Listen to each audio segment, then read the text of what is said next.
नमस्कार प्रिय विद्यार्थियों, हम पढ़ रहे थे महादेव वर्मा द्वारा रचित भक्तिन रेखा चित्र और उसमें हमने कल भक्तिन के जीवन के विषय में जाना था किस प्रकार से भक्तिन का पति 29 वर्ष की पत्नी को छोड़कर संसार से अलविदा हो जाता है। उसके बाद ससुराल वाले किस प्रकार से अत्याचार करते हैं, भक्तिन की संपत्ति को हड़पने के लिए क्या विचार बनाते हैं, उसको जो है किस प्रकार से कितने कष्ट उसको झेलने पड़ रहे हैं। उसने 2-3 पुत्रियों को जन्म दिया। पुत्रियां बहुत सुंदर थी, गोल मुंह वाली थी, गोरी थी। वैसे जिठानियों के पुत्र काले रंग के थे, लेकिन फिर भी जो है उसको भक्तिन को इतना सम्मान नहीं मिलता था। जिठानियों को सम्मान मिलता था क्योंकि भक्तिन ने अपनी लोक परंपरा, उनके परिवार की खानदान की परंपरा को तोड़ा, बेटियों को जन्म दिया। बेटियों के जन्म को हमारे समाज में अच्छा नहीं माना गया। ये तत्कालीन समाज की सोच भी हमने कल इस पाठ में देखी। उसके बाद आज हम पढ़ेंगे, हमने कल पढ़ा था कि भक्तिन का दुर्भाग्य भी उससे कम हटी नहीं था। यानी जिस प्रकार से वो अपने दुर्भाग्य को बढ़ चढ़कर परास्त करने का प्रयास कर रही थी, दुर्भाग्य भी उसका पीछा छोड़ने वाला नहीं था। इसी से किशोरी से युवती होते ही बड़ी लड़की भी विधवा हो गई। अब ध्यान देना, उनकी जो बड़ी लड़की थी उसका पति संसार छोड़कर चला गया, वो विधवा हो गई।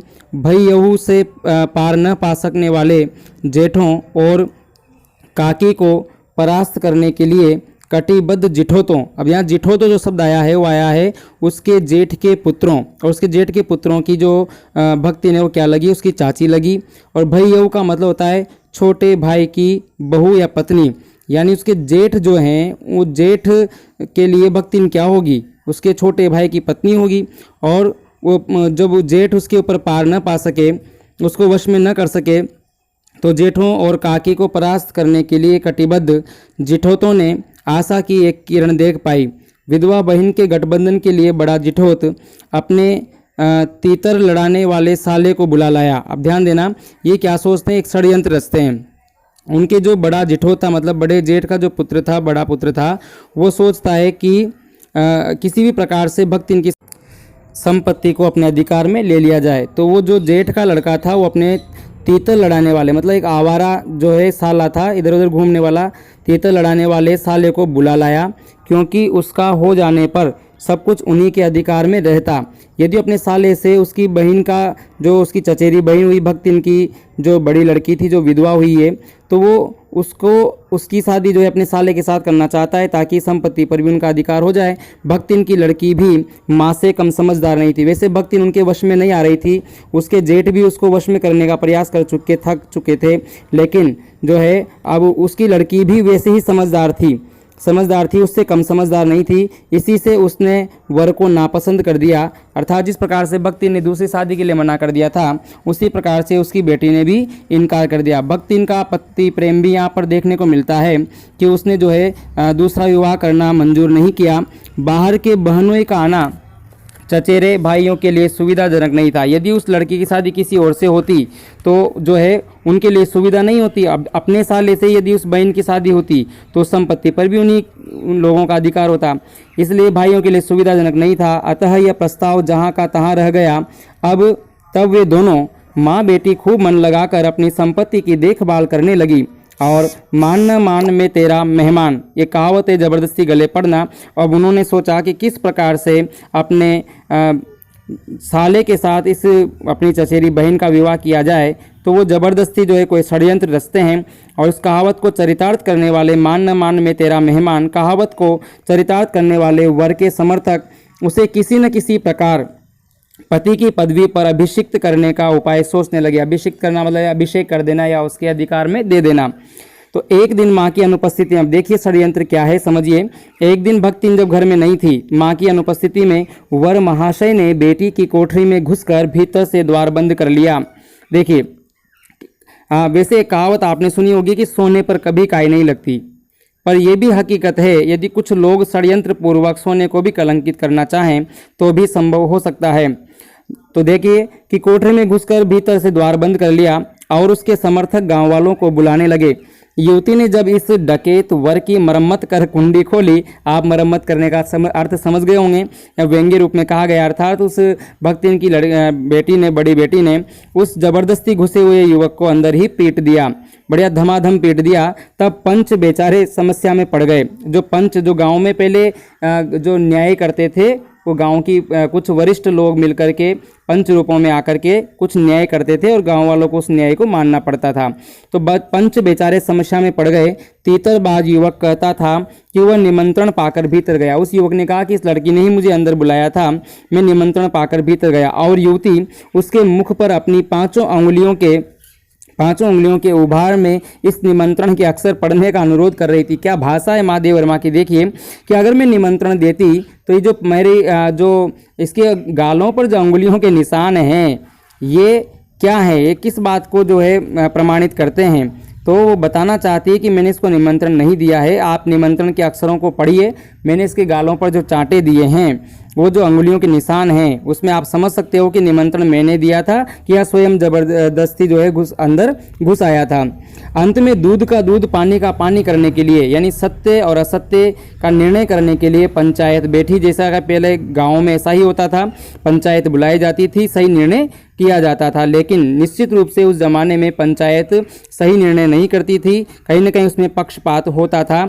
इसीलिए हमारे संविधान में आज न्यायपालिका को जो है अलग से एक स्वतंत्र इकाई के रूप में गठित किया गया ताकि लोगों को न्याय मिल सके। लेकिन आज भी कहीं ना कहीं न्यायपालिका में भी कहीं पक्षपात हो रहा है। अपीलहीन फैसला हुआ। अपीलहीन यानी जैसे उसने अपील की थी कि अपील करना मतलब सहायता के लिए पुकारना, तो उसने जो सहायता की मांगी थी तो अपीलहीन फैसला हुआ, उसके विपरीत फैसला हुआ कि चाहे उन दोनों में एक सच्चा चाहे दूसरा झूठा हो, दोनों झूठे हों, पर जब वे एक कोठरी से निकले तब उनका पति पत्नी के रूप में रहना ही कलयुग के दोष का परिमार्जन कर सकता है। यानी पंचायत वालों ने फैसला दिया कि अब कौन सही है कौन झूठ है, अगर ये सही पता नहीं लगाया जा सकता तो कलयुग है। कलयुग में ऐसी जो है घटनाएं हो जाती है, कलयुग का दोष है और इसका दोष का परिमार्जन इसी रूप में हो सकता है। परिमार्जन मतलब परिष्कार, सुधार तो केवल यही कहकर किया जा सकता है कि अब इन दोनों को पति पत्नी के रूप में रहना चाहिए। तो पंचायत वालों ने ये फैसला दे दिया, तो वो तो यही चाह रहे थे कि कैसे न कैसे करके ये पति पत्नी के रूप में रहें। तो इस प्रकार से वो षड्यंत्र रचते हैं। आपको पूरा षड्यंत्र समझ में आ गया होगा। अपीलहीन फैसला हुआ कि चाहे उन दोनों में एक सच्चा हो चाहे दोनों झूठे हों, पर जब वे कोठरी से निकले तब उनका पति पत्नी के रूप में रहना ही कलयुग के दोष का परिमार्जन कर सकता है। अब इस प्रकार से उस बालिका का अपमान हुआ और अपमानित बालिका ने होठ काट कर लहू निकाल लिया, खून निकाल लिया और माँ ने आग्नेय नेत्रों से, अग्नि के समान लाल नेत्रों से गले में पड़े दामाद को, गले पड़ना जबरदस्ती गले पड़ना यानी पसंद न होते हुए भी स्वीकार करना, गले पड़े दामाद को देखा। संबंध कुछ सुखकर नहीं हुआ क्योंकि दामाद अब निश्चिंत होकर तीतर लड़ाता था, वो तो वही आवारा घूमता था और बेटी विवश क्रोध से जलती रहती थी। इतने प्रयास से संभाले हुए गाय ढोर, यानी ढोर का मतलब था पशु, खेती बाड़ी, जब पारिवारिक द्वेष में से झुलसते गए कि लगान अदान करना भी भारी हो गया। यानी पहले जो भूमि पर एक कर दिया जाता था वो लगान भरना भी भारी हो गया। सुख से रहने की कौन कहे। अंत में एक बार लगान न पहुंचने पर जमींदार ने भक्तिन को बुलाकर दिन भर कड़ी धूप में खड़ा रखा। देखिए भक्तिन को कितना अपमान सहन करना पड़ा। उस समाज में एक विधवा का जीवन कितना कष्टमय हो सकता है, आप भक्तिन पाठ से भली भांति समझ सकते हैं। भक्तिन को बुलाकर दिन भर कड़ी धूप में खड़ा रखा और यह अपमान तो उसकी कर्मठता में सबसे बड़ा कलंक बन गया। भक्तिन यही चाहती थी कि मेरे जीवन में कोई कलंक न लगे, मुझे अपमानित न होना पड़े, इसलिए वो भरपूर मेहनत करती थी, स्वाभिमान के साथ जीवन जीना चाहती थी। लेकिन उसकी कर्मठता यानी उसकी कर्मशीलता, उसकी मेहनत, उसके उत्साह, उसके संघर्ष में ये अपमान उसके लिए कलंक बन गया, जिस कलंक को जीवन भर कभी नहीं मिटा सकती। अतः दूसरे ही दिन भक्तिन कमाई के विचार से शहर आ पहुंची। अब शहर जब वो जाती है तो शहर में नौकरी मांगने के लिए महादेव वर्मा के घर पहुंचती है। महादेव वर्मा जब उसको देखती है तो किस स्वरूप में देखती है, आइए देखते हैं। घुटी हुई चांद को मोटी मैली धोती से ढांके हुए, धोती का मतलब है साड़ी, धोती से ढांके हुए और मानो सब प्रकार की आहट सुनने के लिए कान कपड़े से बाहर निकाले हुए।